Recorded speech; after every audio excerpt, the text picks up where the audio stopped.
महाराष्ट्राच्या राजकारणात मोठा भूकंप होणार, खासदार ज्योती वाघमारे यांचा मोठा दावा. ऑपरेशन टायगर की तुतारी, वेळ आल्यावर सांगण्याची ग्वाही.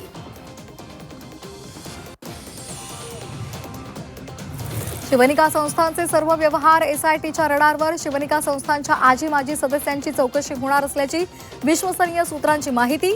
साखळकरांचीही चौकशी होण्याची शक्यता.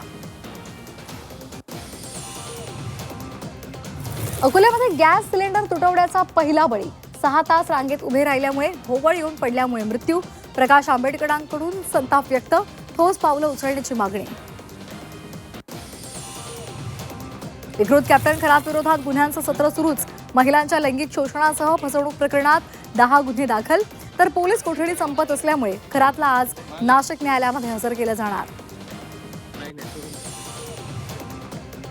मुंबईतल्या वांद्रे आणि खारसह सांताक्रुझ भागात आज पाणी हिल जलाशयाच्या जलवाहिनीच्या कामामुळे पाणी पुरवठा बंद असणार. नागरिकांनी पाणी जपून वापरावं, पालिकेचं आवाहन.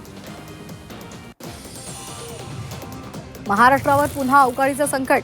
पश्चिम महाराष्ट्र, मराठवाड्यासह विदर्भात 4 दिवस वादळी वाऱ्यासह जोरदार पावसाची शक्यता. हिंगोलीच्या कळमनुरीमध्ये वाळू माफियांना महसूल प्रशासनाचा दणका. अवैध वाळू उपसा करणाऱ्या 4 बोटी जाळल्या. 11 हायवा आणि 4 पोकलेन जप्त. चैत्र एकादशी निमित्तानं पंढरपूरचं विठ्ठल मंदिर सजलं. सूर्यफूल आणि अष्टरच्या फुलांची आकर्षक सजावट. मास्टर ब्लास्टर सचिन तेंडुलकरची ताडोबा सफारी. मदनापूर गेट परिसरामध्ये वाघिणीसह बछड्यांचं दर्शन. नाशिकच्या ध्रुवनगर परिसरातून अखेर बिबट्या जेरबंद. तब्बल 5 तासांनंतर वनविभागाच्या कारवाईला यश.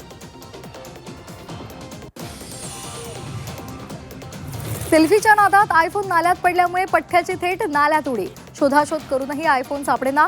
उत्तर प्रदेशच्या कानपूरमधली घटना.